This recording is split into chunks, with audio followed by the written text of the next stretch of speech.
Hey there, welcome everyone. Huanying, the Woodrow Wilson Center. My name is Jennifer Turner, and I direct the China Environment Forum. And I've been here for actually almost 19 years. Who does that in DC, right? I do that because I love my job. I love the Wilson Center. The Wilson Center, we were created back in 1968 as a memorial to Woodrow Wilson. So instead of a statue for pigeons, created a foreign policy think tank that dives deep on issues all around the world. We have an Asia program, Africa program, Middle East, science, technology, and innovation, and then the China Environment Forum. And we focus very heavily on energy, environmental, everything from pollution to air pollution, water pollution, sludge, we do it all. We do it in terms of not just meetings, we do study tours, lots of publications, and today, we're gonna go low. You guys ready to go low today? Question is, how low? Some of you who know, I don't even remember what movie this is, how low can you go on energy and carbon in buildings in China and the United States? So humorous intro, but serious topic. Buildings, cities around the world consume 70% of global energy, and buildings are the ones that are very hungry for this energy. And the United States and China have the two largest building markets and fastest growing real estate markets in the world. In fact, the buildings in each of our countries generate about 40% of the carbon emissions. So working to lower the energy and also the other environmental impacts of buildings is crucial, not just for the planet, but for local health and pollution issues. So today, the China Environment Forum, again, I've been doing meetings here for 19 years. We're doing something completely different today. You ready? We're gonna have a fun and fast-moving format. We're gonna start off with, and Astor promised he'll be fast. Zhang Li, Astor, who he's a man of many hats. And I think, Astor, that you've spoken or written for the China Environment Forum with all of them, and today with your newest. He is the Secretary General of the Society of Entrepreneurs and Ecology, and we generally just call it SEE, S-E-E. It's the first social organization in China that focuses on entrepreneurs, both targeting them to become more ecological friendly in their own work, but also the work they do is as a foundation that's been supporting environmental NGOs in China. So Astor, before one of his many hats, he used to work for International Fund for Animal Welfare, Conservation International. He continues to do a lot of work both international organizations and in research focused on protecting elephants. That's when I first had you speak many years ago. Today, he's gonna kick us off with 5 minutes telling us what is SEE as a very unique NGO/foundation that's focused, that was founded in China. And then after him, we're going to have the first of 2 mini keynotes. We're going to have the chairman of SEE, who is Lu Ming, and he's going to tell them about their ambitious and exciting green supply chain initiative that focuses on buildings. Nothing like this has ever been done before in China, especially from a civil society organization. And after his talk, let me tell you about him. Mr. Ai, he's the founder and president of Wuhan Dangdai Science and Technology Industries, covers about 5 different industrial clusters from medicines to finance. He was a party branch secretary of the Xinhong Village Committee in Wuhan, where he focused a lot on rural poverty alleviation, and he spends a lot of his time he's smiling, embarrassed down front here, focus a lot of side work, voluntary work on environmental protection and public welfare. Now, our second mini keynote is going to be by Cindy Ortega, who's the Chief Sustainability Officer and Senior Vice President for MGM Resorts International. She oversees the development and implementation of strategies for environmental sustainability and awareness throughout the company, and she had the power, the 1-2-3 punch that created. Am I spoiling if I say the world's largest LEED building? I mean, come on, you can't hide that under a bushel. Huge accomplishment. In fact, I have to say, because I've never had this before on a bio, that she was recognized by Green Building and Design as one of the 10 most powerful women in sustainability in the US, which made me think we need to talk, Cindy. We need to get the other 9 women together and have an awesome talk here in DC. So, all right, so she's going to tell us some stories about what MGM has been doing on greening their building stock in the US and abroad. And now, I won't introduce them yet, but after these 2 short mini keynotes, we're going to have 4 people come on up. Astor gets to do double dip, And I'm gonna be doing a Q&A format that's gonna be very short and quick to get a lot of information out for all of you, the audience, to ask questions. So that's your job out here, is to challenge our speakers. And so first, why don't we get going? So Astor, why don't you come on up and give a short intro. We have a couple slides here, but he's not emotionally attached to them. We okay? All right. Welcome, Astor. Let's say hi to Astor. Morning, everyone. Thank you very much for Jennifer for your introduction. And actually, about 16 years ago, not so long, 16 years ago, I got invited by Jennifer and give a talk about Asian elephant conservation here in the Woodrow Wilson Center. After 16 years, I got my new job as a Secretary General of Society for Entrepreneurs and the Ecology Foundation, the Chinese biggest environmental civil society in the country. And I would greatly appreciate all of you coming here this morning to share our experiences and communicate with all of you guys here in DC area to talk about what we are doing in China. Briefly introduction about this SEE. SEE funded in 2004 with a group of 70 Chinese entrepreneurs at that time. Actually, 10 years ago, SEE set up its foundation, and they sent the first SE board of directors study tour to US to learn how US foundations is working. So I, at that time, worked with Conservation International. So I flight from Beijing to New York to host SE delegates to participate our CI board meeting. And later on, they came to DC area and visited TNC and spent a couple of days with a couple of other United based international organizations here. So at that time, 10 years ago, SE only have 94 members with about $1.5 million annual budget. But after 10 years, by end of last December, we have about nearly 900 entrepreneurs members with about $30 million annual budget. So you can see the rapid growth of China's civil society, especially on environment. That is SEE in the past 10 years. And this is a very brief history of our organization. And currently, we work, mainly of our work is to support local Chinese NGO civil society working on different environmental topics in China.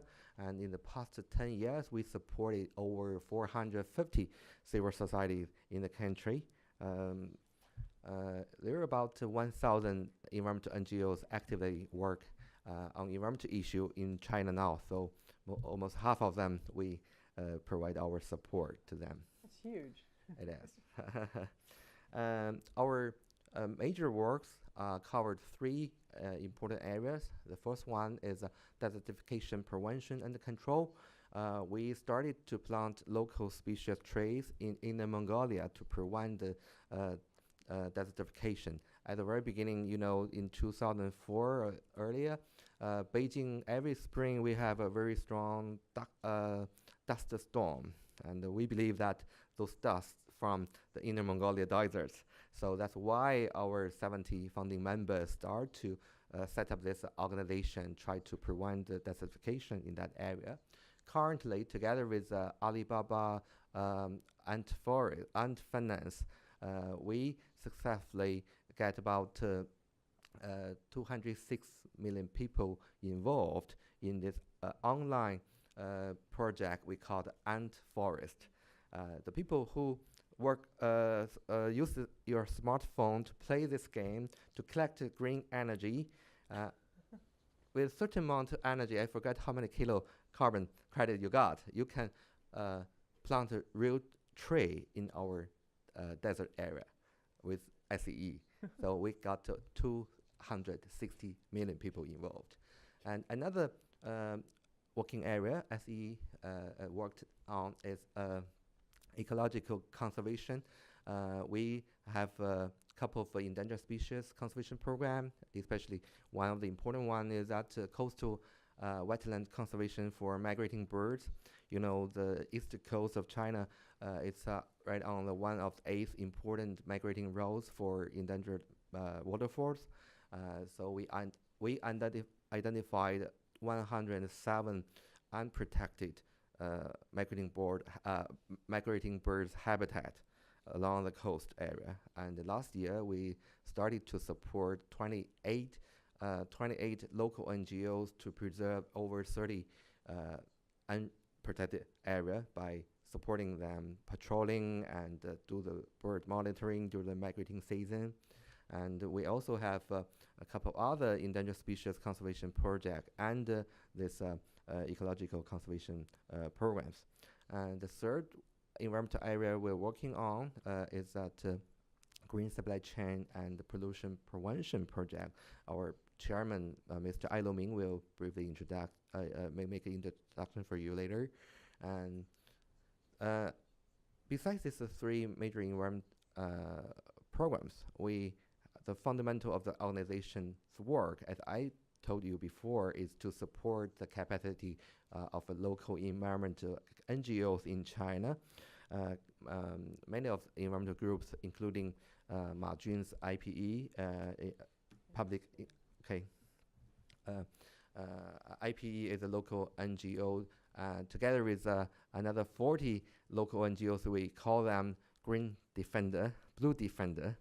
They are the NGO to monitor the pollution and the emission of those factories who illegally pollute the air and water, so on.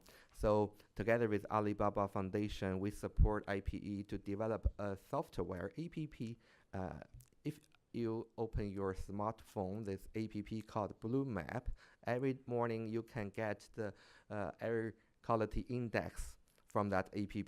And in addition, you can also take photos of those polluted rivers near neighborhood, then submit your paper with this app, and that app linked with the Ministry of Environment and the Ministry of Construction and Housing. So your information will be reported to the related government agencies. So you can try later. And I have it on my phone. I can help you upload it. Right. Currently, SEE, we already established 18 branch offices in different provinces. Our chairman have an ambitious goal. By end of next year, we will have all 31 branch offices covered all provinces in China. This is a very brief introduction about our organization, and you may learn more later from our president's speech, and certainly we will also have a time to have a private communication later. Yeah. Okay, good. Thank you so much, Aster. So I'm going to invite the interpreter to come down and Mr. Ai to come on up. So thank you. I mean, you could tell that Aster, he could just, off the top of his head, tell us so many good stories about what SEE has been doing. And so, wait for Helen. She's running down. She's going to be the hardest working interpreter in Washington, D.C. today. I'm going to give her my seat. She's going to do consecutive interpretation. So this is the only, those of you that speak Chinese, you get to double check and see if you understood it correctly. And so Helen, you ready to go? Thank you. Do you need some water? All right. Okay. Thank you for coming. I report green supply chain in real estate industry in China. As you know, China is accountable for 20% of the world's carbon emissions, and China's real estate and construction industry produce 40% of the country's total carbon emissions, which is 8 of the global carbon emissions. Oh, I remember this English. I had better speak Chinese. 我就还是说中文。你英文还好，可是你可以继续说中文哈。这个这个 PowerPoint 是在上面，你也可以看。哦，这个我们阿拉善 S1的协会的一个宗旨呢，是凝聚企业家精神，留住碧水蓝天。这就意味着我们这个协会和我们基金会的企业家希望用市场的办法来推动中国这个减排的工作的这个推动。One of the missions of SEE is to exemplify entrepreneurship and at the same time preserve nature. So SEE is working very hard to use the market force to promote China's emission reduction. 所以我们阿拉善生态协会呢，有很多是房地产的企业家组成的。我们呢也联系了国内的不同这个房地产协会，一起参加到我们这样一个绿色供应链的行动中来。那么在国内呢，我们有17%的企业，房地产企业加入到我们这样一个绿色供应链。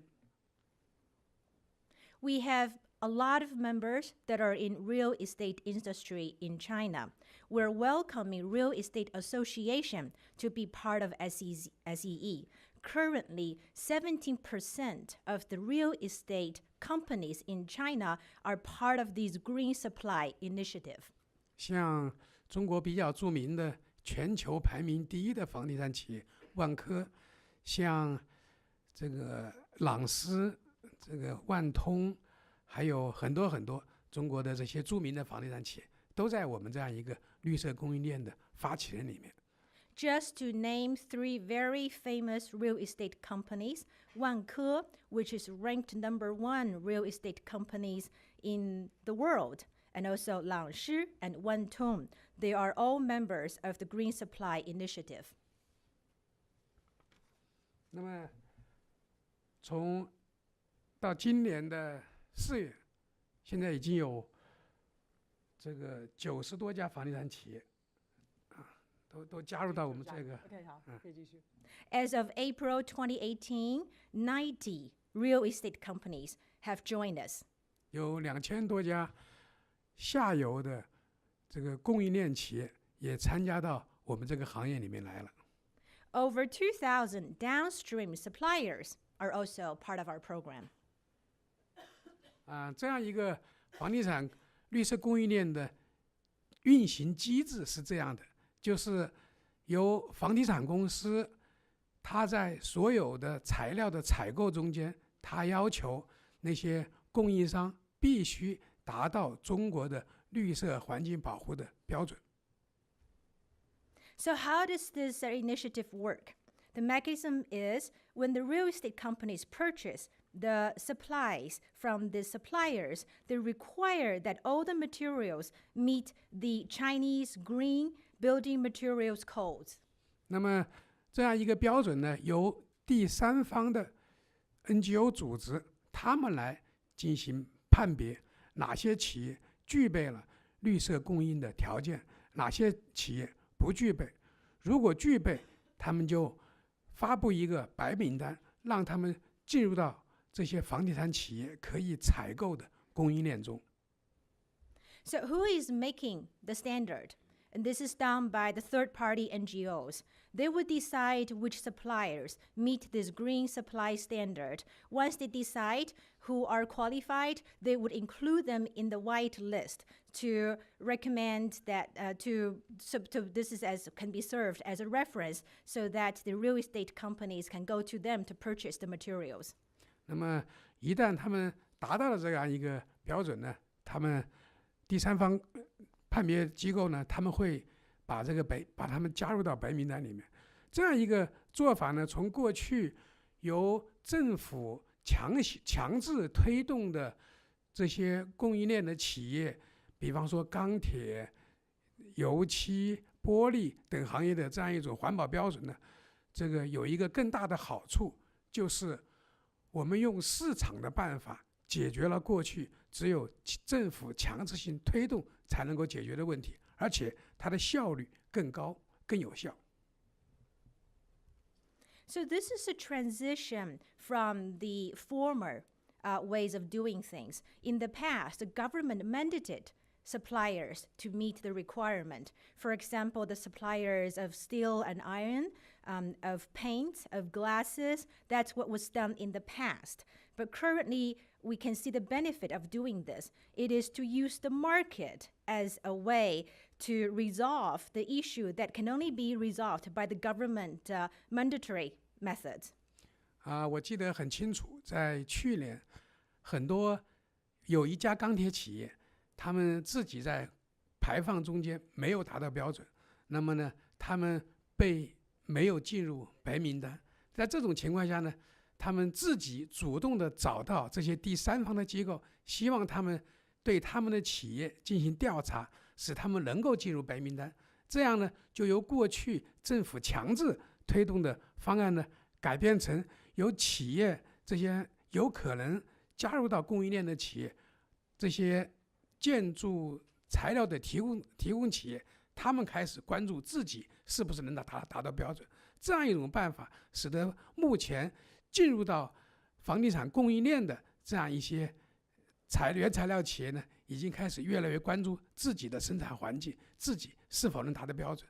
那些没有达到标准的企业，越来越多的主动的改善他们自己的生产状况，希望他们自己能够符合这样一个绿色供应链的标准。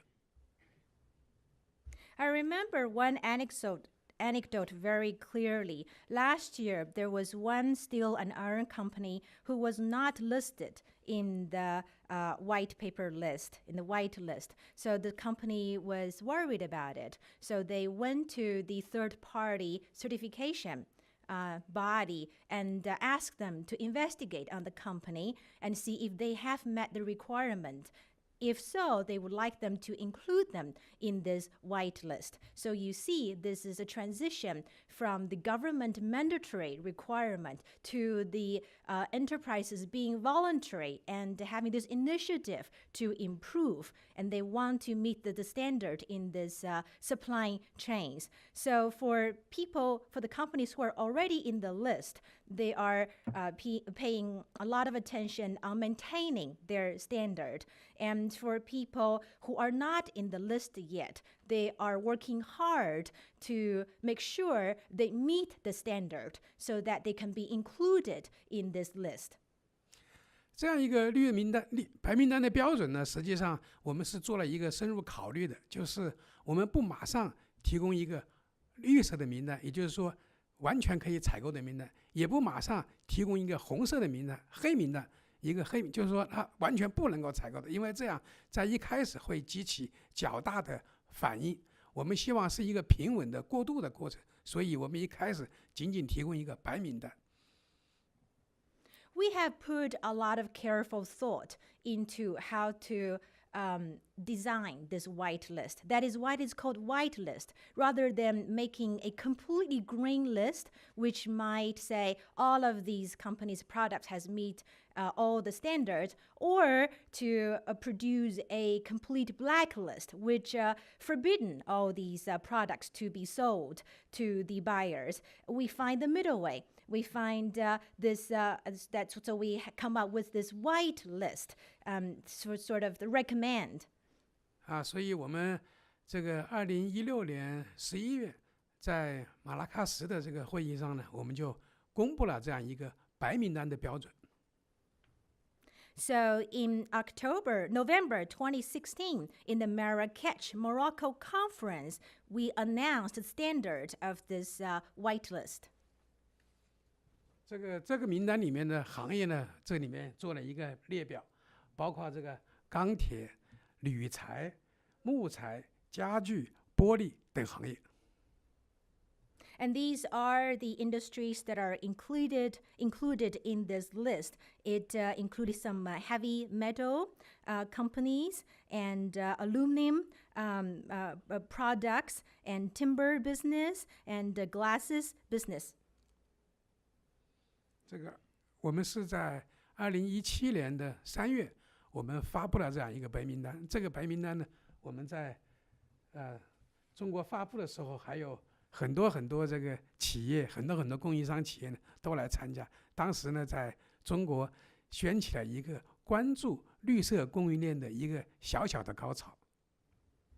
So in March 2017, we announced this white list of green supply chain in the real estate industry in China, and that has called tremendous attention from the real estate industry in the country.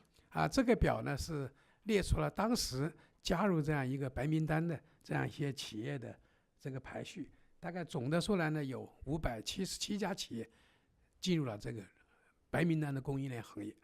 And this chart includes the companies that have been included in the white list. Altogether, there were about 577 companies. 这个大概我们是这么来估算的，就是到2020年，我们总的这样一个减排呢，达到5000万吨这个二氧化碳。And this is our initial estimate. By 2020, we're hoping to reduce annual CO2 emissions by 50 million tons. 这个到2025年呢，我们会影响到这个日常生活的各个方面。从我们希望把这个供应链呢，不仅仅是房地产了，而且包括汽车、化工这个以及其他的这样一个机械行业都把它进入到这样一个绿色供应链的行业。实际上呢，今年我们已经开始在家电、石材、油漆这些行业呢推动这个白名单的工作了。By 2025, we hope that our green supply initiative can cover other industries as well besides real estate. For example, automobile industry, chemical products, industry, and the machines industry. Actually, as a matter of fact, just by this year, we have touched upon businesses such as electronic appliance industry, food, as well as paint. 这样一个绿色供应链的这个行动呢，实际上在2017年的1月份，我们这个已经开始有一个总体的这个网上的发布。In January 2017, we launched our website telling people our green supply initiative. 这是未来我们在这样一些行业准备推动的这样一个步骤。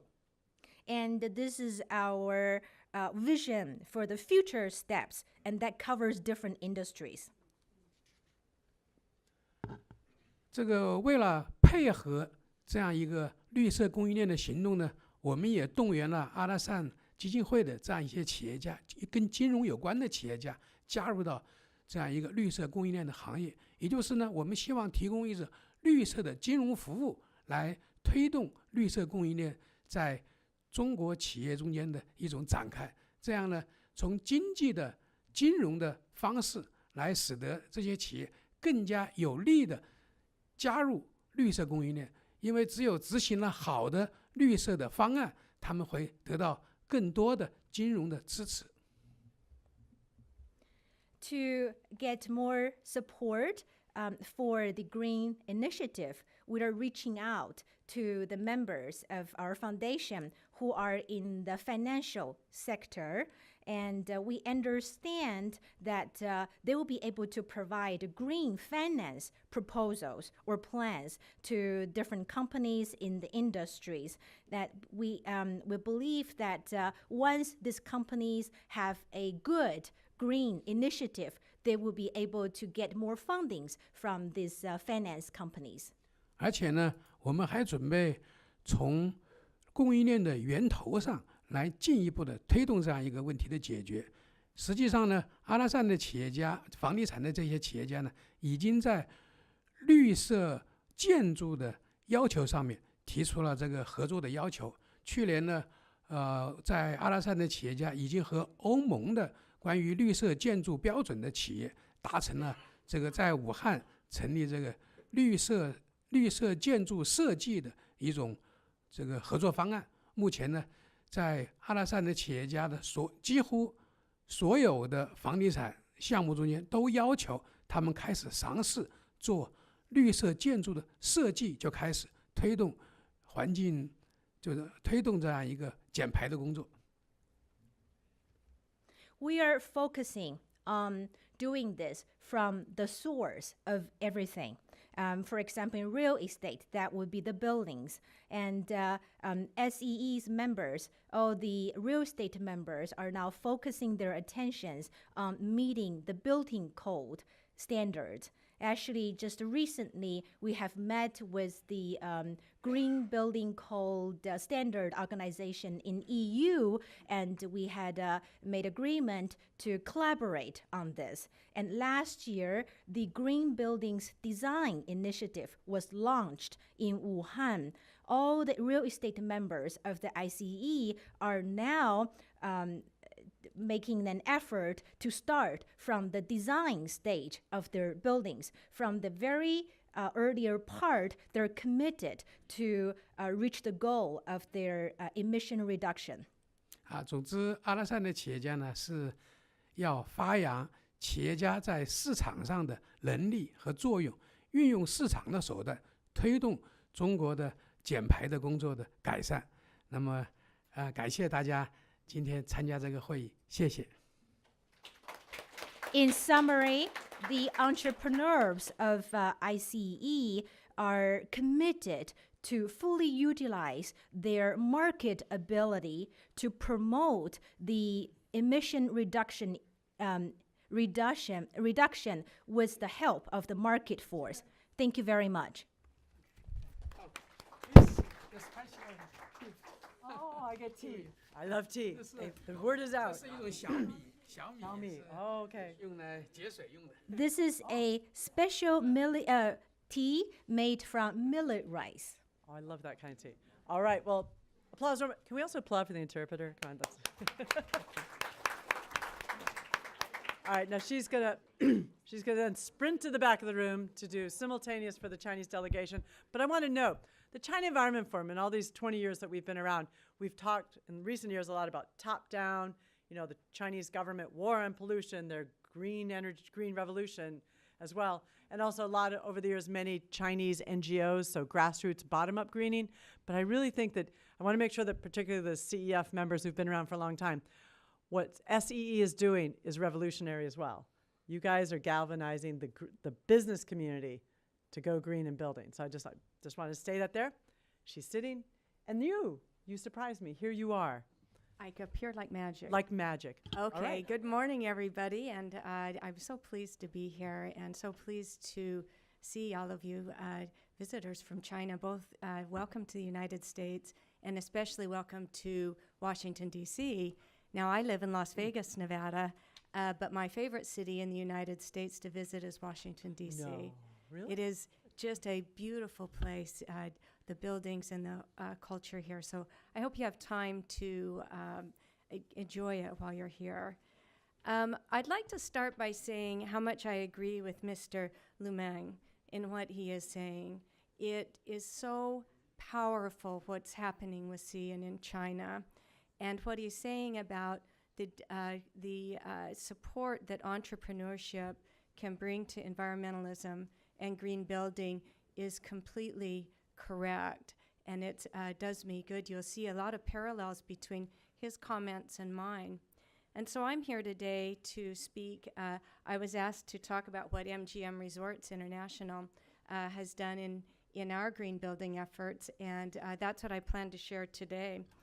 MGM Resorts International is a global hospitality company. We have 27 resorts around the world, and it's a great company. I can't see my slides, so we'll see how well I do with this. We'll see how well I know it. We have 48,000. You are awesome. We'll see how that goes. 48,000 employees around the, guest rooms, and we have 77,000 employees. Now, most of our resorts are located in Las Vegas, Nevada. You may have heard of the Bellagio, or of the Mandalay Bay, or of the Mirage. Those are all owned by MGM Resorts. And we have we're actually a big restaurant company as well. We own over 400 restaurants, and we have over 3 million square feet. So my name's Cindy Ortega, and I've been with the company a very long time. And I grew up through the company, through the finance ranks of the company. And about 10 years ago, when I was a CFO, a chief financial officer of 8 of our small companies, the company asked me to head up a new initiative in the company that was our corporate sustainability initiative. And it was very important for us that that initiative be built in a way that had a deliberation from a company and the investment from the company that would make the initiative itself meaningful and sustainable. And so we put together a small team under me, which is a team of experts in the area of finance, construction and engineering, and other areas. And we operate as a small team, and we promote MGM's sustainability initiatives across our entire enterprise. But today, what we're going to talk about is we are going to talk about our green building and our investment in energy management across our portfolio. I'm going to start by talking about how MGM approaches this topic, and then we will go into more detail on each of those areas of focus. And then I will talk about where MGM is going next and where we see the horizon. We focus our areas we focus our approach in 4 areas of the of greening, and this is only for our buildings and our management of buildings. This isn't our entire program. Those are green development, which Mr. Iming spoke about earlier. We're going to talk about how we manage our fleet of buildings. Then we're going to talk about where MGM has invested in renewable energy and our renewable energy program. And finally, we will talk about partnerships. If you look at our development by the numbers, you'll see that over the last 10 years, we've developed 6 major developments at a total investment of $8 billion. And those investments have employed 21,000 employees just in those investments. And so we're sitting right here in National Harbor. You see this beautiful building. And that is our resort. It's about, 5 or 6 miles from here. And that's what they look like when they're done. It's a hotel. It has a number of restaurants, and it has a gaming corridor. It's a beautiful place. But what we're talking about here today is how do we build these things? And building a resort or any other large complex building is a very complicated and complex thing, and it involves many aspects that ensure that the building is designed and constructed in a way that is environmentally efficient or environmentally friendly. We focus our efforts in 3 areas, and it starts with environmentally sensitive design. Mr. Iming was speaking about how when buildings are designed in a way that after the building is put into service, it uses less energy and water, and it's more environmentally efficient, that has the effect of reducing emissions over the life of the building. It's very important. Construction management is also very important. It includes site preparation. It includes how you manage a site, how you extract materials and transport them to the site. And then we get to green building materials. And this is what Mr. I was speaking about in the previous presentation. And what he was saying is that when the constructors and developers use materials that are environmentally correct from suppliers who have either certified or have proven that those are environmentally correct, that is a way to cut carbon emissions and to reduce emissions, global carbon emissions.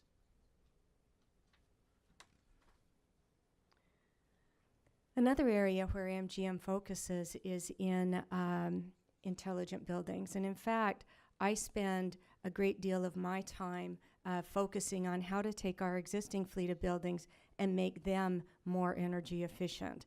And we do that. As I mentioned, we have 27 buildings. Our buildings sit on 740 acres. But the interesting thing is that MGM Resorts has an electricity footprint that is the same as 100,000 homes. And so we have a real opportunity to reduce that and reduce the amount of electric power that we use. Now, it's a great time to be in the energy efficiency business. And that's because as the world of technology has developed tools that allow us to communicate between machines more fully and to store data in a way that's easily accessible to us, it provides us opportunities in buildings to do what we couldn't do before. When I started, when I went down into the building plant, in the major plant that manages a building, where all the electricity and the air conditioning and the hot water heating is all being produced, I would see a line of 5 or 6 PCs, personal computers, each with a different system on it.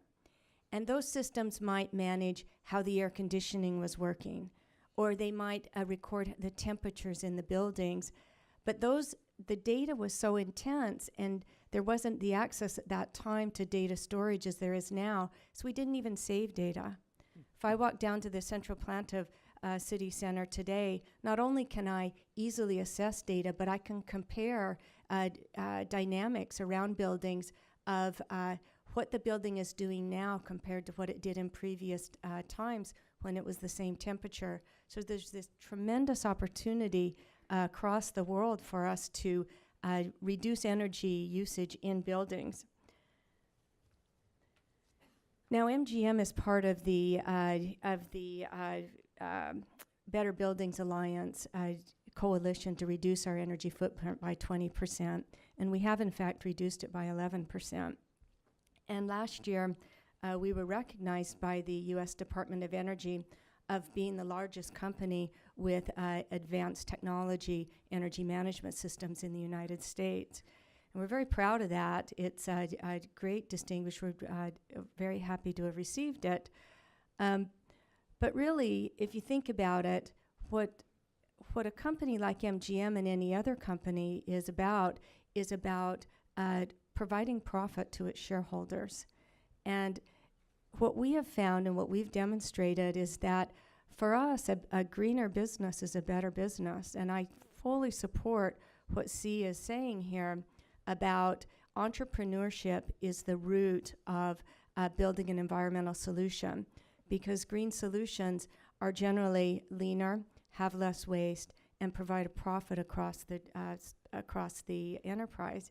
So for MGM, we make our investment through my division into our buildings, and we track those investments, and we track that the performance of those once we've invested in the energy management technologies, and those are producing for us less than a 3-year payback on each of those, and in the case of lighting, a much greater payback. Am I still together here? You got it. I'm still together. Well, let's talk about renewable energy for a minute. You know, for MGM, our greatest ability, in my opinion, to reduce our own environmental footprint is through investment in renewable energy. And that's a lot harder to do. Well, it's easier to do now than it was 5 or 10 years ago, for sure. But it's a lot harder to do than you might expect. We worked for about 5 years trying to define a renewable energy solution that MGM could invest in that made sense for our shareholders. And we were unable to find one that was economic. After much trying, we found a partnership with a company that was in the renewable energy NRG. And essentially what we did was we leased one of our rooftops, and we allowed them to build a solar array on top of it. Now, this is a big roof. This roof is 28,000 square feet, 28,000 acres. It's a very, very large roof. And it has 26,000 solar panels on it.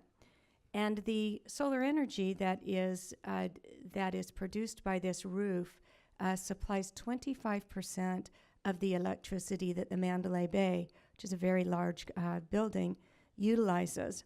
And we were very happy to do that. We finished it in 2006. It is one of the largest rooftop arrays in the world.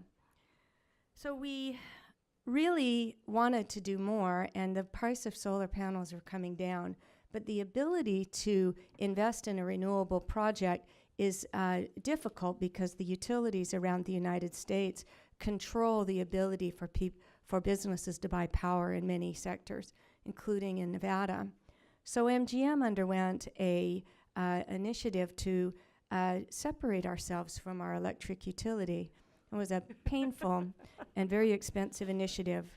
We paid a impact fee that was quite costly to do that. But the reason we did that was because it was the only pathway toward a substantial investment in renewable energy. And a month or so ago, we announced that MGM has partnered with a developer about 25 miles north of Las Vegas to build a 100 megawatt solar array. And a 100 megawatt solar array will reduce our electric footprint in Las Vegas by 30%. So we'll reduce our carbon output from electric consumption by 30%. And we're very proud of that, and we think it's a real strong strength forward for us. The fourth and final area that we concentrate our efforts are things like... I think you actually turned it off. Hold on. Oh, did I? There we go. See, my husband won't let me use the remote either. Yeah, I know, it's the man of the world. And so the last thing we do, but it's very important, it's why I'm here today, is that what we know is that while we can reduce our emissions within our own borders, we can have much more influence when we collaborate like in this forum today. And I appreciate the Wilson Center bringing me here because this is how we are able to ignite real power in the global sense when we bring together academics and entrepreneurs and NGOs for a conversation like we're having today. So I appreciate it. So in my last minute or so, I'd like to say what is on the horizon for MGM. Well, if you look at our carbon footprint, did it do it? Somehow it disconnected. If you look at at our carbon emissions and you go to today, you can see that we've made significant progress. You see the dip and the up. All the finance people say, what happened that year? Well, what happened that year is we came out of a global recession, and we're very happy about that. So if you go along, what we're looking at right now is where would we set targets that would incite us to continue our aggressive approach toward the environment, and we certainly have an aggressive approach. It's interesting, you look at the tie between, this is the how do you get there, and it's exactly what Mr. I, sorry about that, was saying. The supply chain is critically important to green building. It is where the power will be because it's in the materials that will be put into these developments and in that supply chain and the construction and extraction of those materials that will make real progress. In smart building, we'll continue to utilize technologies and we'll continue to increase the efficiency of all of our facilities. And then, of course, in order to get past 30% renewables is the number for solar. And the only way for us to reach further into renewable energy is to promote technologies such as battery storage. So thank you very much. I appreciate the opportunity to be here and the nice introduction. Awesome. Thank you. Okay, all right. So, and actually you and Mr. I, everyone else come up, okay? All right, so now we're going to be moving things around here. Bear with us. So Mr. I and my other four speakers, Lauren, Mark, Astor, you're back here. I'll get out of your seat here. You can watch my tea, though. All right. It's like musical chairs.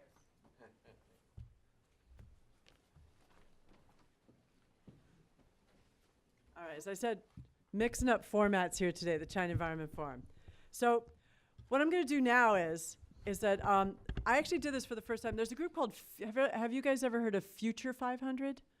It's an NGO that also focuses on entrepreneurs. And they always do this format where usually they have 3 people. I have 4. And what I do is I have 4 questions. Da, da, da, da. They know it ahead of time. And each person gets a question, and they have 2 minutes. Oops, let me get my hair. It's not my timer, so I can really. Oh, I have a timer on there too. So they're going to have 2 minutes to answer the question, and then the other 3 people will have 1 minute to make a comment on theirs. And then Cindy and Mr. Ike, and you can cool your heels for a few minutes, and then we open up for Q&A. So the object is we're going to get through a lot of information quickly. So we're going to, just to tell you who else joined us, you guys met Astor. We have Mr. Chow, who's the chairman of the Shanghai Group, and he also is the vice chairman of the Shandong Project Center, which does a lot of work on educating and working with suppliers in China. So you have his bio. So we also have Mark Ginsburg, also a frequent feeder here at the China Environment Forum. I met him when you were at the DOE, and you were Mr. Renewable Energy, energy efficiency, climate change, focused on those technologies, and then you founded.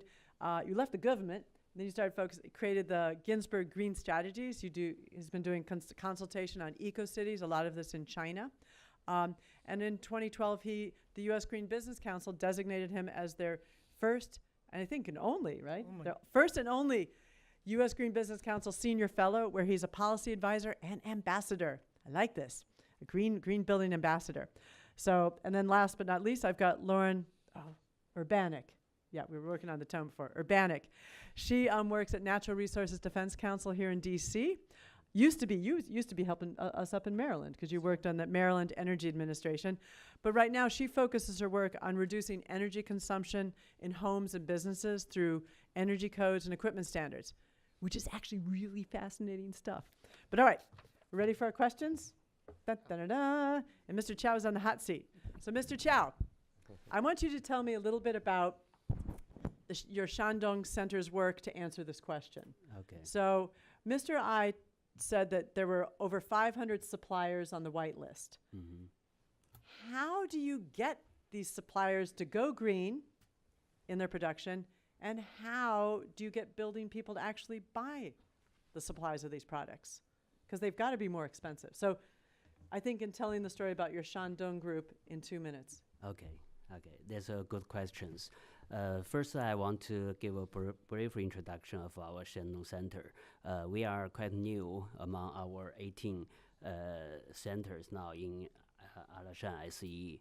So actually, 80% of our Shandong members are entrepreneurs majoring in the real estate business and the related industries. So now they want to go green green supply chain because there's a must for them. It's not a choice for them because the Chinese government couldn't support the business to pursue for the GDP like before, only for the goals, but satisfying the environment. So it's become a pressure for all of our members inside Alashan SE. So they have the initiatives to increase their capability to compete with others. If they are not doing like this, they will out of the business. So that's the external pressure. But for the internal, they must increase their R&D development so that they can compete with the other competitors. So I think go green supply chain is not only by the profit earning. It's also because they can give them the additional value for real estate business. For example, they can increase. There's also selling point because for example, one of our members, Land Sea groups. They are their house selling well is because of they go green, supply chain. So I think there's another example is like GE. They concentrate on the EHS, environment, healthy and safe, so that it become a very famous company. So I think our suppliers in Shandong, our members in Shandong, they all know that if they want to be a great company like that, they must go supply. Okay, Great good. supply chain. Yeah. Astor, you got 1 minute to add on? Yeah, it's a really environment standard raised by only the government but also the consumers themselves. Because when I purchase my house, I really concern whether it's a green building or energy efficiency. But we seldom think about the construction materials, whether it's environmental friendly or not. So I think these real estate companies, they did a very great job to set up this higher standard with environment standard to have these suppliers to meet these environmental protocols. That's better than what I used to know. And buildings buildings are actually willing to buy these more expensive materials. Well, I don't think it's I don't think the higher environment standard may be linked to higher price. Okay, so not necessarily. Okay, Yeah, well, I don't think it's necessary. Yeah. okay, good. All right, so Lauren, do you want to make any comments about, based on what you heard, related to your work or otherwise? Yeah. I was happy to hear some mention of some of these materials being incorporated into a building code. I think that's very important to get really widespread adoption of these types of things. Another thing that I was thinking about of how buildings can buy from these suppliers, even though they may be potentially more expensive. Things like either voluntary programs or incentives that are driven by, in the U.S., there's a lot of utility programs for energy efficiency, which I think historically have not focused as much on the actual materials, but there is definitely, as goals in the utility programs perhaps shift from just electricity savings to more of a carbon-based savings. There could be incentives from governments or utilities to also help to drive really the building material side of things as well. So I think that there's a lot of opportunity, but it does come down also to having the goals in place, whether it's at the corporate level, like at MGM, or at the government level as well. Okay, good. Hey, Mark. Oh, one finger. All right. Sorry. Point of the order, actually. All right, point of Sorry, Mac. Actually, one sentence. Actually, some of the entrepreneurs and enterprise, when they promote their energy efficiency and saving the energy, they can also save money in this greening processes. Like one of our entrepreneur member, Delong, a steel company, they reduced the consumption of their energy and they save a lot of money. Okay, good. Mark? Well, that's absolutely true, and I want to build on that idea. And Jennifer, I will challenge your characterization that these costs are more expensive. But sometimes people say that, right? They do, and they're wrong. That's a drag on the economy. No, If they're they wrong. think- Okay, good. If they think in terms of least first cost, it may be a little more expensive initially, but the way we're really going to scale up is if we change our thinking to life cycle cost. Over the full life cycle, energy costs go down, and therefore you'll save money in the long run. So the enemy is least first cost. If you think about that initial price only, you make a big mistake in your purchases of all the materials, all of the equipment that goes into your building. So the answer is life cycle cost will reduce costs for everyone. So think in that regard. Yeah, and actually, well, MGM, Cindy, when you said that your buildings within 3 years were starting to make money, and that's, I mean, I just think that, because I've been doing meetings here for almost 19 years, and I remember early on, no one was ever talking 3 years on making their money back. All right, Mark, you're in question number 2. You get to keep talking, but in different. So China's the global leader, actually, in LEED projects outside the United States. And U.S. Green Business Council, you've been very successful in your work in China, so pat yourself on the back. But that's not enough for you guys. No, no, no. They said, we're going to develop a lead city program, and we're going to pilot it in China. I couldn't believe it when you first told me that. So what is this lead city program? So it's not buildings, it's city, but you're still interested in buildings. So tell us briefly what it is and how it's challenging or maybe not in China. Well, let me put it in perspective. Thank you for the information that we're so proud of the work that's being done in China. China can take great pride in its green building movement. We have been working there for a long time, and indeed, China is a big leader in the green building movement. We've begun to scale up in China. We now have 7 staff members in Shanghai and Beijing, and we're continuing to grow. Lead for Cities builds on the premise that USGBC was founded on, that if you can't measure it, you can't manage it. And with the data that's so easily available now, with energy management systems, with big data capabilities, you now have the ability to not only manage your building, but you can, with the data that cities currently collect, be able to manage and compare and evaluate how the entire city performs. Same kind of concept that you have energy, water, waste, transportation, and what we call human factors, productivity, human health, that can be quantified and put into a new platform that we call Lead for Cities. The city manager may not have all the data at his fingertips. The water department doesn't talk to the waste department. And now we have a new platform called Lead for Cities that incorporates all of those characteristics. We collect data points from all of those parts of government, put it into the Lead for Cities platform, and therefore the city can evaluate. We've launched it, actually we're on 3 continents now. Washington, D.C. was the very first LEED Platinum city, and the mayor was so proud that she incorporated it into her Amazon application. Where would Amazon want to be in a LEED for City, Platinum city?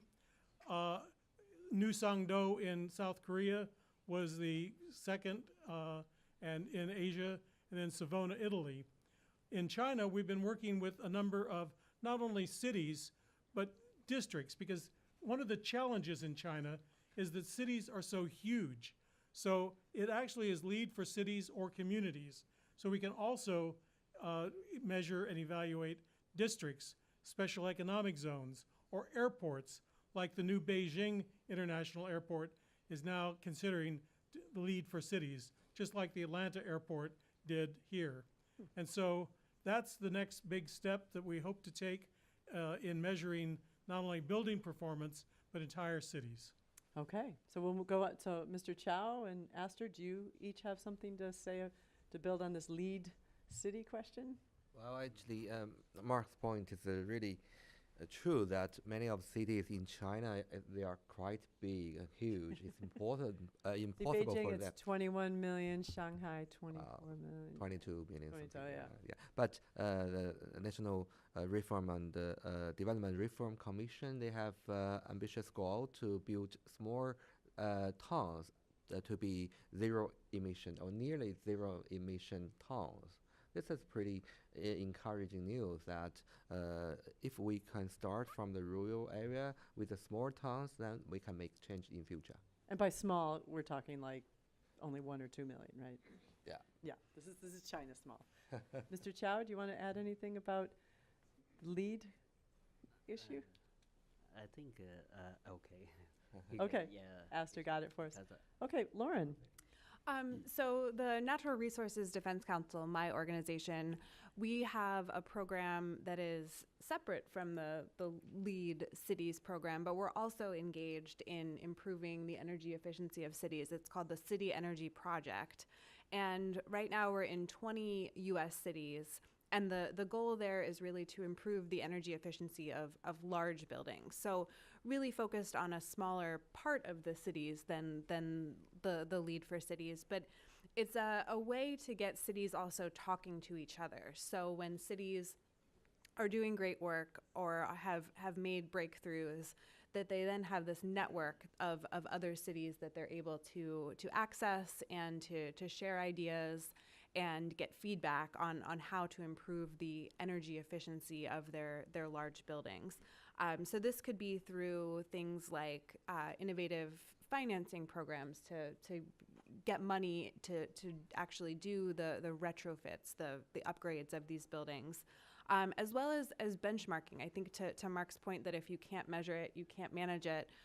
Just knowing what's going on in a building, a lot of times it has been a real asset just because you can change the operations of an individual building and get big savings for not a lot of money, if at all. So I think that there's a real benefit to looking at across the city and identifying areas where there are opportunities and then sharing that information also. So I'm really excited to hear about these. And if these I remember projects. correctly, I think that your program, the city energy project, that it also supported the creation of making sure each city had a sustainability officer? Is that the program? It works in conjunction with sustainability officers. There are specific city energy project staff in each city that can do a lot of the connecting the dots between So the different organizations. Cindy, you talked about the partnership aspect is really critical here. All right, Lauren, you're still in the hot seat here. All You right. get your question.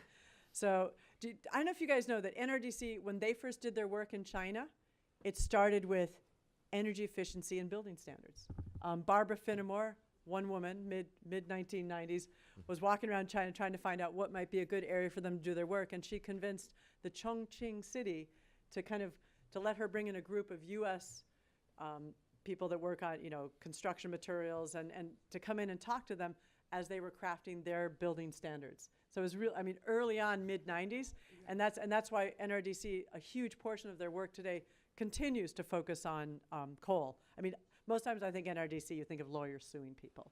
And so that's why I just let you know that in China, they have a big footprint on lowering energy in cities, buildings, and other industries. But I want to ask you about your U.S. work. Now, you told me on the phone when we talked, it was like last week? Yeah, when we first met, that raising building energy efficiency codes helps promote green buildings overall. You hinted at that in an earlier answer.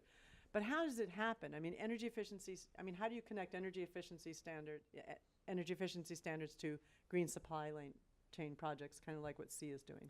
So building codes in the United States are generally they're put into place at the local level, at the state level, or the municipal level.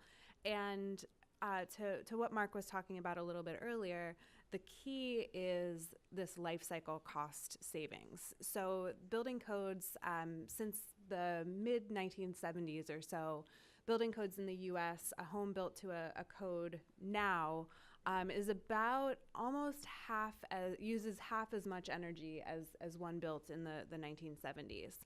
And the reason that that's been able to happen is because of the technological advances in construction techniques and in less expensive but high quality materials for better insulation and better air sealing, better windows. And all of that adds up to, if there are these life cycle saving costs available, that it becomes less expensive for a homeowner to own and operate a home that is built to these better construction practices, better codes. And that's true in the appliance space as well. A new refrigerator today uses about a quarter of the energy of a 1970s era fridge. We talked about how I'd been waiting for my fridge to die, and I was thinking I push it over a cliff. I finally just got rid of it. Right, exactly. And You save it's money. And I save money. And you save money, right? Exactly. So there is this economic benefit to energy efficiency that helps then drive demand in the market. It becomes that this is then a standard that these refrigerators use this less amount of energy, and it makes economic sense to purchase it, because a new fridge is also, you purchase it for about half the cost as you did in the 1970s. So the goal is always to improve the minimum standard so that the maximum number of people will benefit.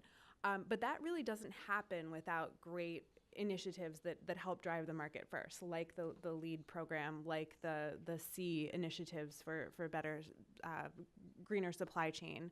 And also utility incentive programs. I think I hinted at that a little bit before, but that's been a big driver in the United States too of creating this market. So I think that creating these markets and making it something that businesses will do on their own, and that homeowners will do on their own because it makes economic sense, is the key to then working these into codes and standards. Mark, anything you want to add here? Well, Tons, I'm again, sure. building on that, one of the ideas is that building codes are a mandatory requirement. They're kind of a minimum standard. What we've developed with the Leadership in Energy and Environmental Design rating system is a voluntary code that goes above and beyond. As the building code gets stronger, LEED gets stronger. We're up to version 4.0 now, and MGM has achieved that in one of its new buildings. We're launching 4.1 to continuously improve, simplify, and make stronger that standard. That, we think, will encourage the building code to continue to get stronger as well. And incorporated within a LEED standard are building materials, and it makes it simpler to know that if you qualify for a LEED, that you're also incorporating energy efficient, environmentally sound equipment and products. And maybe Mr. Chow and Esther, you can each talk about, because I know right now your standards are, you have a white list, but you have goals on making them more stringent. Maybe tell us something about that. Maybe. Actually, in China, they have a national green building standard. They have from 1, 2 to 3 stars. If you meet the higher standard, environment standard, your building will get 3 stars for green building construction. Yeah, like one of Mr. Ai Luming's enterprise, Tianfeng Securities, they gave a green loan to one of the real estate company with a 3-star green building standard products. Well, that means, well, if you have a higher green building standard construction, you can get better green loans, like green financing to support your projects. This is what's happening in China. I think U.S. have a very good standard like LEED, and some of our member offices, they have their certifications from LEED. But in China, we have a different system. I think we need to have this two system to do some communications and That's why you're here. to set up a higher standard together. Yeah. Mr. Chow, Maybe you want to jump in there? Okay. Can you ask them to turn the air conditioning down a little bit? Okay. We are just freezing. Can you tell think the Lindsay to audience turn is the pretty AC cold, down? too. I'm so sorry. I'm looking at that 45 minutes, and I'm just like, I'm not sure we're going to last. No, I was, because usually it's cold when we first come in, Yeah. and so this is a poster child of probably Yeah. not very energy efficient, right? It's because of the lights, I want you to know. These are LED lights, and they don't emit heat. And these used to be halogen lights, and they emitted a lot of heat, so they put the air conditioning here to keep everybody cool. But they haven't adjusted that. But I think we're going to lose Mr. I. Thank you. And I'll have someone fetch him some tea real quick. Actually, I Thank you. assume this Yeah. maybe this government administration standard. No. Well, just to tell like We'll secrets close that here. before. Yeah. I actually, in the Ronald Reagan building, I teach in the gym downstairs, and for many years, and my class goes 5:30 to 6:30. They actually will turn off the AC at 6 in our gym, and I'm thinking like, wait, I want a happy median here. So Yeah. no, I think it's very difficult in a building like this to Very manage. hard. But so we'll. Believe me, I know. Yes, Yeah. we need MGM. You got to come in and help Yeah. us fix our. Thank you. But it tells you that yeah. I shouldn't continue on a webinar to criticize the Ronald Reagan building management. We'll move on. Mr. Chow, do you have anything you want to add about the energy efficiency or any work that you're doing at the Shandong Center? Yeah, actually, we cooperate with the NGO for setting up, setting the standards maybe higher than our white list. But we do encourage our members to abide by these higher standards because there's a big competition, and we can have more capabilities to compete. Yeah. Okay, good. All right, Astor, last question, then I'll open it up to you guys, and hopefully by then, if we're not warm, we'll build a fire here up on the stage. Astor, Mr. I had those great slides that talked about how the CO2 reductions from the green supply program right now.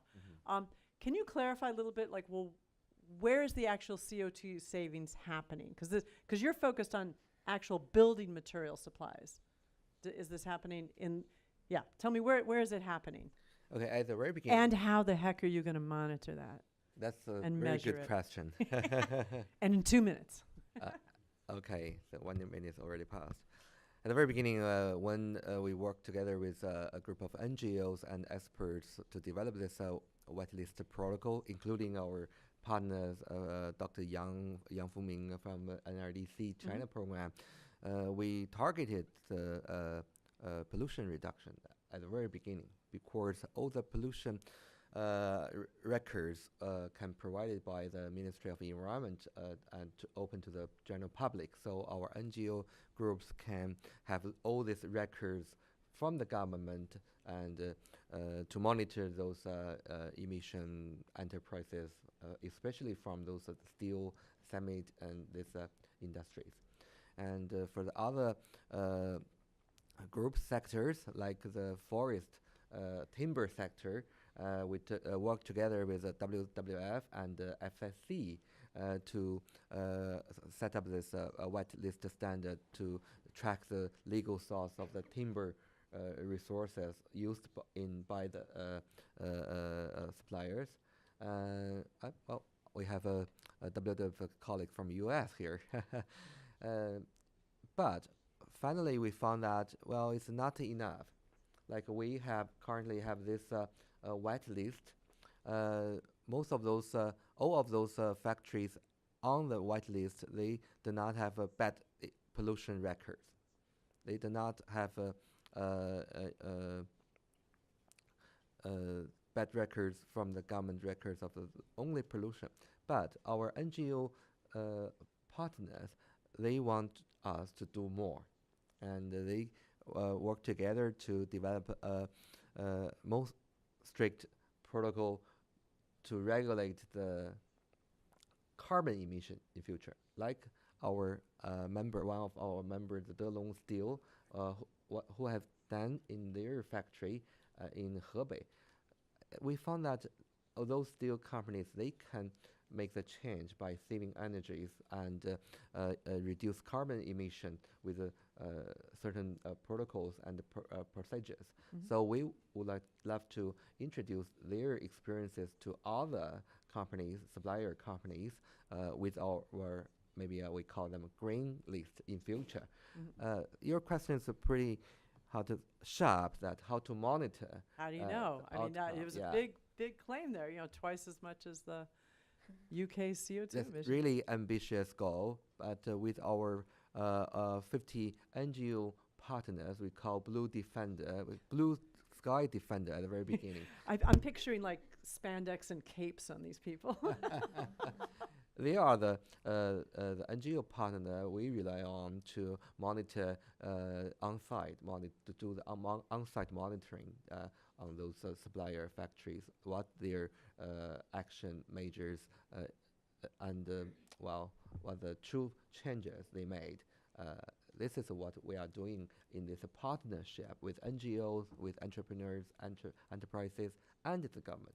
Currently, we invite the Ministry of Environment Protection, one of the departments involved in our Green Supply Chain program, as one of the key partners from the government side.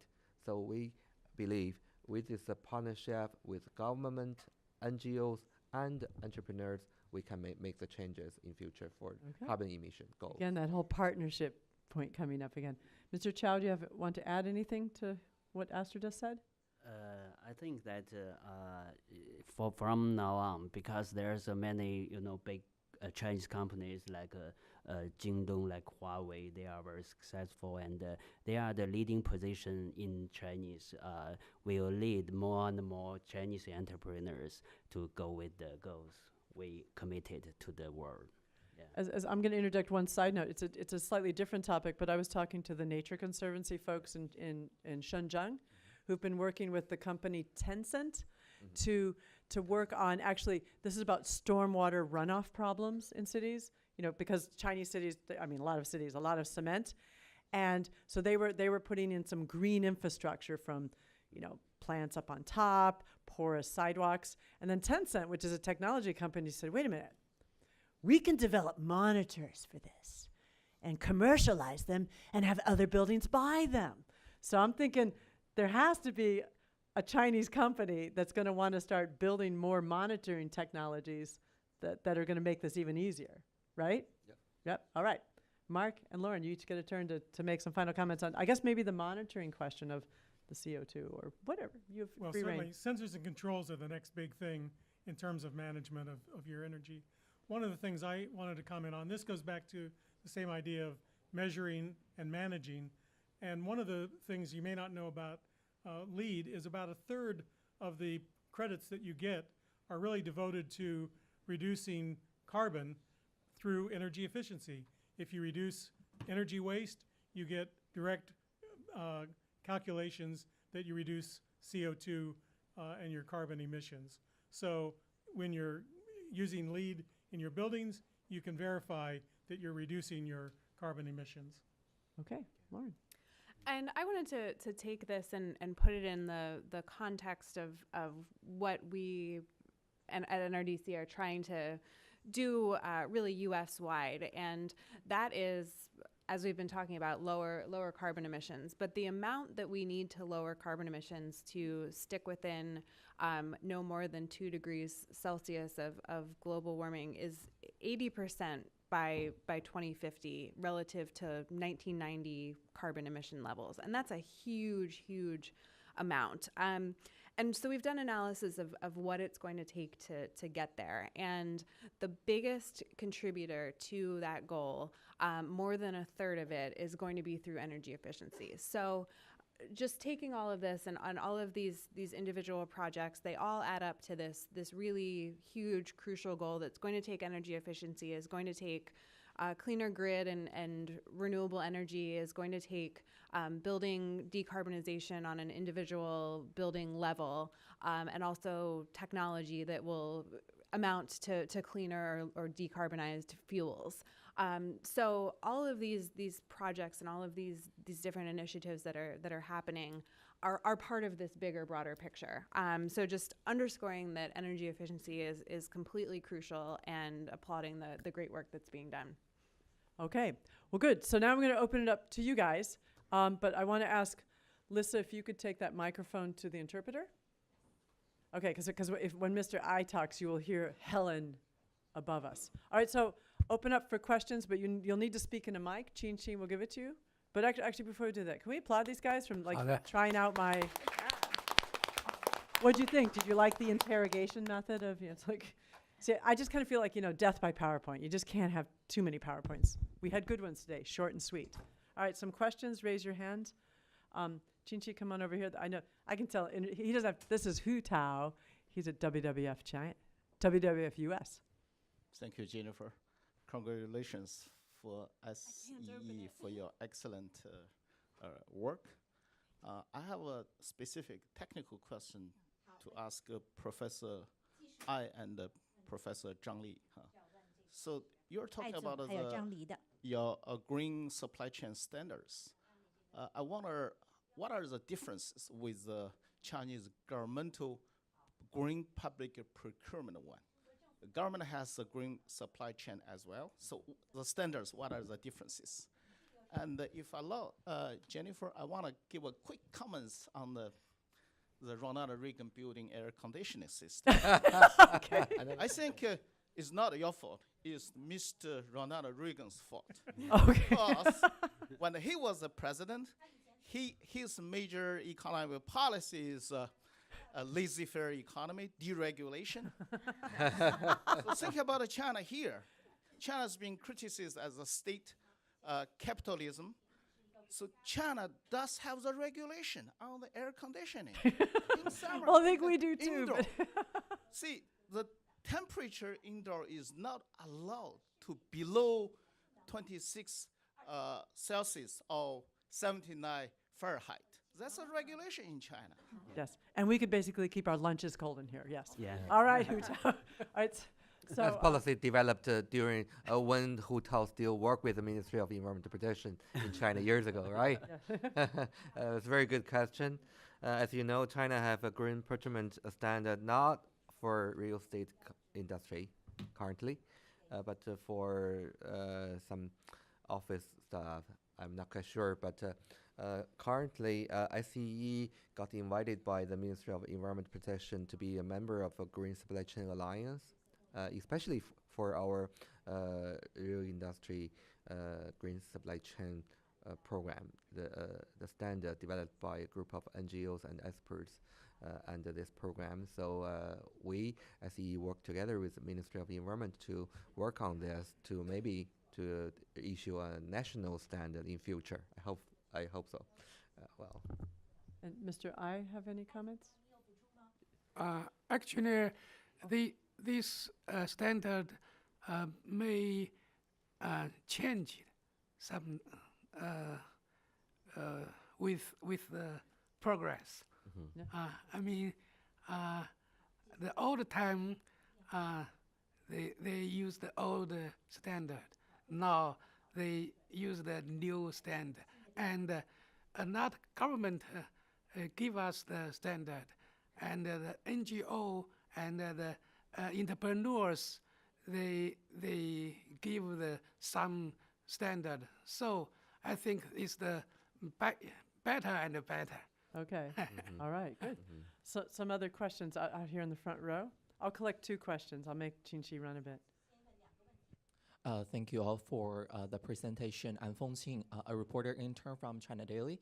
And you talk about, I think one of the panels talk about the value added, the value, the high value of the added to the low energy consuming of the buildings.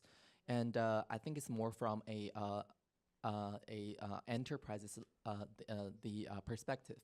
And so in terms of the consumers' perspective, what can SCE do to facilitate the supply chain and to make the low energy consuming houses as a commonplace, so that the majority of the consumers can have access to it, and so to tackle that challenge, and what can SE learn from the U.S. best practice? Thank you. Okay, and Qingqi, can you sprint to my guy in the back? Raise your hand high. Sprint. So think about that answer. Oh, sorry, we only have 2 mics, and we gave one to Helen. All right, here you go, sir. Thank you. My name is Adam Shu from Voice of America, reporter. My question is for Mr. Mark Ginsburg. You mentioned trying to expand the LEAD for cities program to China. So my question is, what are you hoping to achieve for this initiative, and how receptive are the Chinese cities and governments have been with regard to this initiative? And finally, what are the incentives for cities and districts in China to join this program? Thank you. Okay, well, so Mark, ponder that one. Can you answer the first question about, I guess, moving your green supply chain to the consumers? And I think, and Cindy, you could jump in as well on that one. So, Astrid, do you want to start? Or? Okay, it's a great question. And currently, the China real estate industry green supply chain program, we did really not cover the consumer side, but only the supplier side. But a couple of the sectors involved in our green supply chain program, such as alumni alloy without chromium, that a chemical component in the aluminum products that will cause cancer. So we have our very strict protocol to have all the aluminum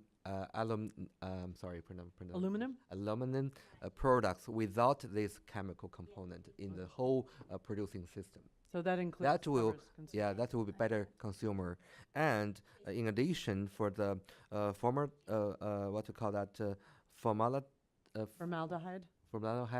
Yeah, we currently the national standard for the formaldehyde is about 1.2, but our white list standard is 0.5, much higher than the national standard.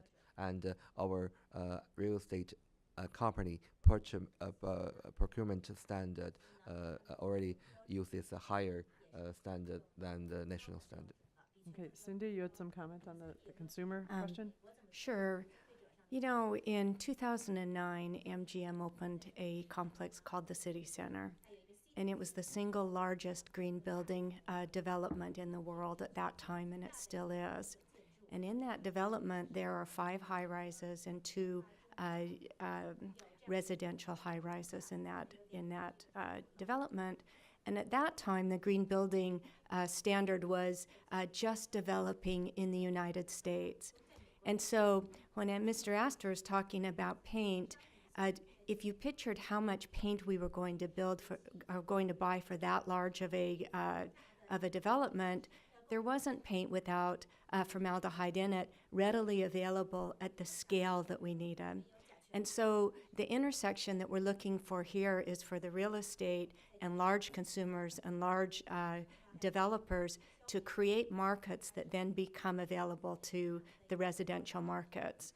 And so when we, at scale, develop a market for those things that manufacturers, such as paint manufacturers, are able to start making the more environmentally friendly products, then that translates into the consumer world and becomes available for the consumers at retail outlets such as Home Depot or those other kinds of outlets. And so that's the linkage between these standards and these requirements on this white list and developing markets for the consumer market to be able to implement in their own homes. But I want to ask Mr. Chow, Astor, or Mr. I mean, because a lot of your members are real estate, and some of that real estate is probably residential, correct? Yeah. Yeah. Yeah. So is there an example of some residential investment, you know, a green building for residential? One of our member, Langsy Green Property, actually, well, the most powerful of their branding message, key message, is to sell greenhouse for your family. Mm-hmm. So this is what Langsy make their business with a higher environmental standard. That's why currently the procurement standard fully adopted by Langsy Property currently. Mm-hmm. So I think they will have their consumer understand why their house called green. Yeah. Mm-hmm. And I think, Lauren, and with some of the work you talked mainly about your building standards, but appliance standards, that's also that's home appliances as well as my new refrigerator. Yeah. Excuse me. That is a really great way that these savings do get passed to consumers, both through building codes, which apply to residential buildings and commercial buildings as well, but through standards for the individual pieces of equipment that are used in your home. So there are standards for things like air conditioning and other systems that pretty much anything that uses energy in your home, there is some kind of minimum standard. And there's not only the minimum standards, but in the US, the Energy Star program is a really easy way for consumer focused to choose a piece of equipment or an appliance that is even better than the minimum standard. So there are these consumer labeling and these markets that have been created that promote efficiency. And I think that that has some green material pieces involved in it as well. Yeah. And I think in China there are a number of different consumer product labeling, but I think it's not. Is there a clear winner? Maybe this links to your question, Mark. I mean, there's a lot of different, there's no Energy Star equivalent in China yet. We have that 10环, 10 circle standard something. Yeah, we do have this kind of labeling system. Yeah. Okay. But not really for real estate companies' products. Yeah. Currently. Okay. Not so widespread yet. Yep. So Mark, so you got a big question here about that you guys are expanding lead cities. Are you having, you know, who you're working with? How receptive are they? Thank you. We've only recently launched Lead for Cities in China. We've had very good interest and response. Obviously, something new is always difficult. We're also trying to build confidence so that the cities will know that their data is kept confidential. There's always a concern that they might be embarrassed if they're shown to be wasteful. We will keep that information confidential. So we're building relationships, but we've had some early success with some districts, and I mentioned airports in the new international airport in Beijing, for example, and one in Sanya, the Meilian new airport in Sanya. Is that Hainan? Haiku. Yeah. Fun, you're working in the Hawaii of China. Yeah, exactly. we know where to go. But I think we'll see more and more interest as it begins to become more clear that this is a natural extension of what they already collect, and it's not something that is going to be so much more difficult for them. But again, with something new, it's always a challenge. Yeah. I was just thinking on the NRDC city program, don't you guys have the opposite where you like the cities, the information is more transparent, so it's a little bit of a competition among the cities? There is, yeah. other side. So some of the benchmarking data that is collected through the City Energy Project, they actually use an Energy Star created system where the data is transparent, and so that has led to questions about individual buildings in some cases, and there's gotten some interesting press around that as well, about when you can see the energy use of specific buildings. There's a different kind of pressure on developers. So I'm thinking so MGM, you're shouting it from the rooftops about how efficient your buildings are now, right? Have you seen kind of a competitive fire out on the Strip with the other resorts are they chasing at your heels to also become as energy efficient and green? You know, we compete on who has the best restaurants and the prettiest rooms and the best shows, but when it comes to green and energy efficiency, we're really all together in it. And we really are, and including in China, as a matter of fact. We work together because the fact is that all green is good, and it's not only good for our companies, but it's also good for our communities, and that's what we're really aiming for. Oh, good, yeah. All right, well, good. Some other questions out here. Okay, how about we gather these two on this side? And I haven't forgotten you. You'll be the third. We'll gather these two first. And say your name if you don't mind. Yes, Eric Macris with the World Resources Institute. Oh, hi, Eric. And I guess I'm just looking for some reflections and clarifications on what I see as kind of the key questions that each of your initiatives bring up. And so two to me are, what's the metric? What are we measuring? Is it to be green? Is it carbon? Is it energy? Is it other things like health and productivity? And it seems like you have several different options and solutions. And then what's the scope? The whitelist initiative seems like it's focused on producers, and I'm actually not, maybe a little clarification would be helpful for me, and maybe I missed it. If it's at the enterprise scale, is it the business that is your supply chain provider that's being assessed, or is it the product that they provide that's being assessed upstream? And then there's a question of the performance of that product, the efficiency of that product in operation. And then finally, there's a fourth scale of the performance of a building in operation, as opposed to a one-time certification of this building has good products. But the question of, does it have good products? How does that lead to the performance of the building itself? So on one element of that, Cindy highlighted that MGM has participated in the Better Buildings Challenge in the US. And I'm curious, maybe that's one example. I'd be curious to see if something similar in China has been considered. So that's an initiative where building owners measure their energy performance and then set objectives and targets for how they'll improve their energy performance in their own buildings.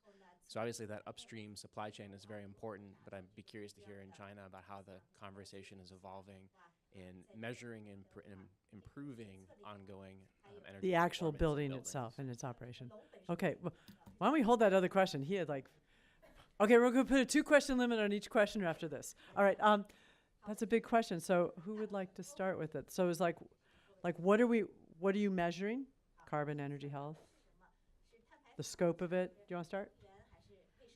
I mean, I think for us it comes from 3 perspectives. And the first perspective is our company perspective. You know, what's the return? What are the metrics that we need to measure, not only for our financial performance of our investments, but also for our carbon emissions and other reporting that we do publicly. The second one is, what is our customer asking for? And our customers are asking for 2 things. Our B2B customers, business-to-business customers, are asking for us to be good environmental citizens.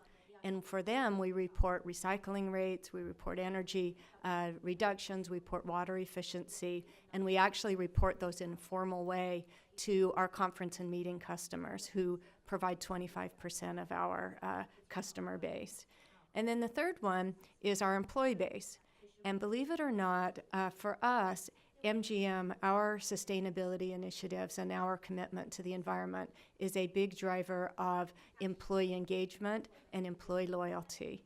And so we have a platform that we actually allow our employees to participate on that tracks their green movements at home and at work, and they earn rewards for that and badges, and we collect all of that information in a fun social way on our employees.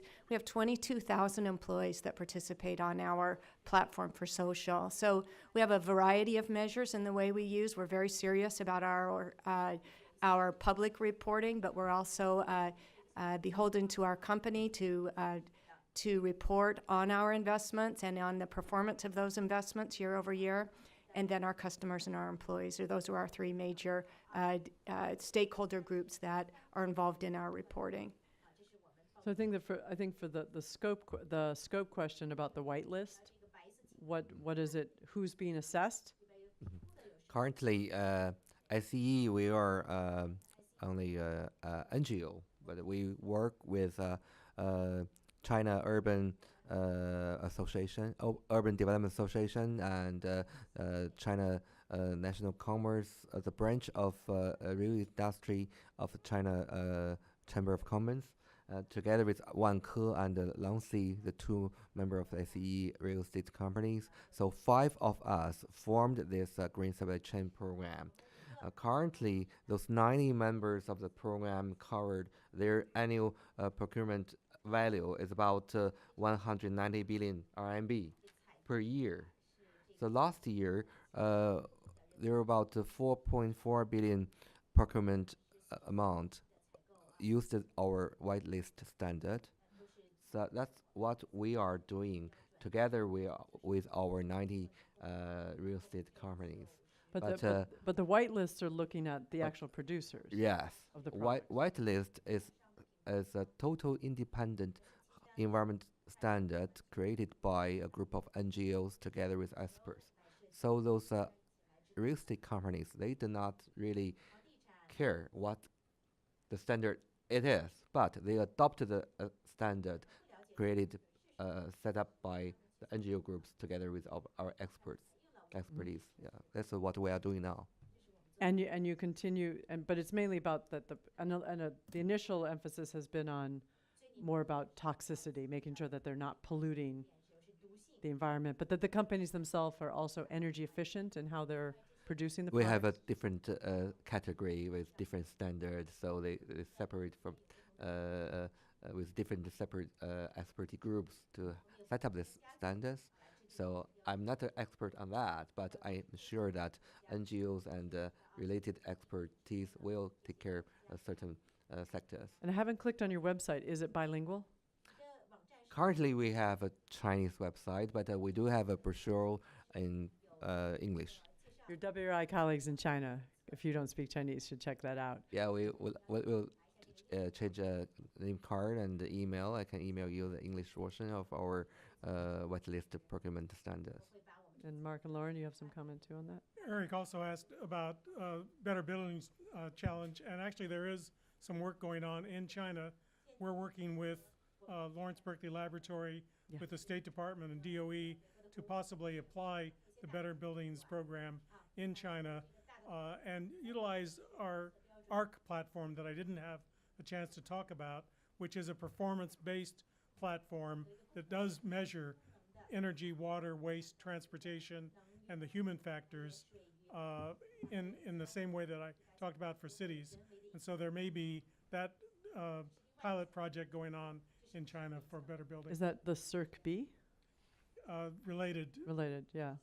I mean, Lawrence Berkeley National Lab is also involved in this U.S.-China bilateral called the Building Energy Efficiency under the Clean Energy Research Center, and where they've been working on building these kind of platforms, but also working on green finance, which I thought was really fascinating. The idea of how can China learn to finance their buildings? Any comment? Just on the initial question about the metric, I mean, we look at things really through the lens of carbon reductions, but then there are also the benefits, the health benefits, and the other benefits that kind of fall under that umbrella. So it sounds like all of these different pieces have many other metric type components, but they do all add up to this great carbon saving. We're drowning in data, basically. All right, gentleman here. Thank you. My name is Anthony Biggio from George Washington University. I want to go back to a key figure that was mentioned before, which was 70% of global carbon emissions coming from cities, which is absolutely true. Now, if we look at cities, though, we see that some emit more and some emit less on a per capita basis. And one of the strongest correlations there is perhaps between density and urban form and the level of carbon emissions per capita. So the question to you is, to what point is your work on buildings also looking at this broader picture of density and urban form, given that China is still urbanizing very fast and therefore there's a lot of new construction going on? The density and form of that new construction is going to really determine the level of lock-in of the country going forward in terms of higher or lower carbon emissions. So you're saying like the more dense it is, well, lower the more CO2? dense and with the right kind of form, then the lower the emissions. Kind of like the MGM buildings, right? And that goes well beyond, in fact, the individual buildings and extends, of course, to mobility, to consumption, to the size of the dwellings, to also other considerations that contribute to either increase or lower the level of carbon emissions per capita. So there's choices to be made that are very important, that go beyond the individual building design or construction technology or materials that go into the construction. So I don't know if, do you want to start, Mark? And then we'll move it down the line. Density is not going to be the issue in China. It's inevitable. Your question then about the quality of the density and how is it being designed. The Ministry of Housing and Urban Rural Development is really very thoughtful about how some of this can develop with transportation planning approaches, as well as other ways of incorporating urban design to create villages within some of the new urban core. And I think you're going to see, as some of these new cities are developing, that there will be more village kinds of approaches with people being able to live, work, and play all in the old neighborhoods. So there is thinking going on. It's not going to be easy. It is a huge challenge, but there is that thinking going on. And Mr. I, and you could answer in Chinese because Helen will interpret. 好，刚才他提的那个问题里面呢，谈到我们到底是针对哪一些项目采取什么样的标准？那么我们实际上是不同的白名单里面对不同的这个材料提供了不同的要求，比方说，你让他翻译。OK， Is that enough? I'd like to answer the previous question in terms of the scope Okay. of the bodies being assessed or evaluated. Actually, we have different standards for different category of objects. 比方说，对于钢铁和玻璃这个行业，这两个行业，我们对它的减排是有要求的，它应该达到怎么样的一个排放标准，否则呢，它就不能进入白名单。同时，这两个行业也有污水的排放，那么如果这种污水的排放没有达到标准，它也不能进入白名单。For example, for steel and glass products, we have requirement for their emission, as well as the dirty water emission discharge. If they have not met the requirement for their emission and dirty water discharge, they should not be included in the white list. 那么对于像铝材、油漆、涂料这些行业，我们对它提出的是另外一个标准，那就是它铝材里面不能含铬，因为铬呢是会致癌的。这个刚才张丽已经讲过了。对于这个油漆、涂料这个行业呢，我们要求它是甲醛的含量是非常低，才能够达到标准。For the aluminum products, we require them not having chromium or not having more than minimum requirement of the chromium in it, because as Mr. Zhang mentioned, they cause cancer. And for paints products, we require that they have a limited level of formaldehyde. 所以我们是针对不同的材料，它可能带来的不同的这个减排或者污染的这样一种情况，来提出不同的标准的。当然，未来我相信我们这些标准还会不断的改善，能够有更加可以测量的、可以具体有数据来反映的这样一些标准。So we would set standards on the different categories of products based on their emission or environmental impact. I believe that these standards will keep improving and will make them more measurable in the future. Okay. Well, so we got the earlier question. Someone want to add something? Yeah, please.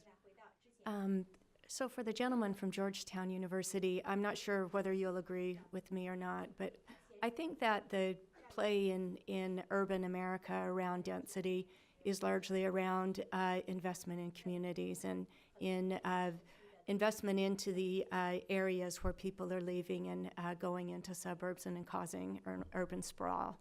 And so I think that you see this in Japan as well, where if we invest in keeping our centers of our urban areas vibrant and alive and with communities there, that will continue to encourage density within those urban centers and will reduce the amount of transportation and automobile emissions that you'll see in those urban areas.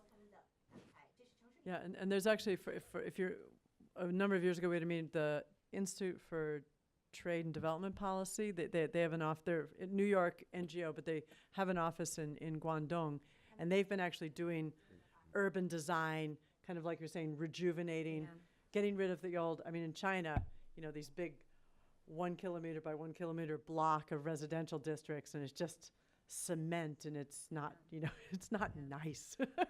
But trying to break those apart and make communities more livable, but ultimately it's about having bus rapid transit and trying to, there is some of that going on. I think it's challenging in China, though, because let's see, in the time we've had this meeting, how many cities were built in China? Yeah.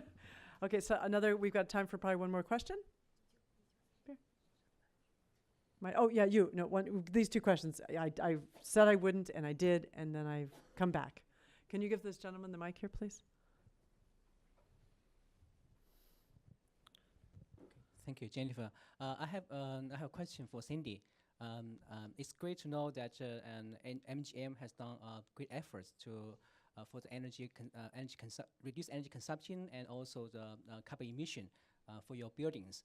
And in your presentation, you also mentioned about that you are caring about the partnerships. So my question is, I'm wondering, how do you get involved with the local NGOs and for your, especially for your monitoring process?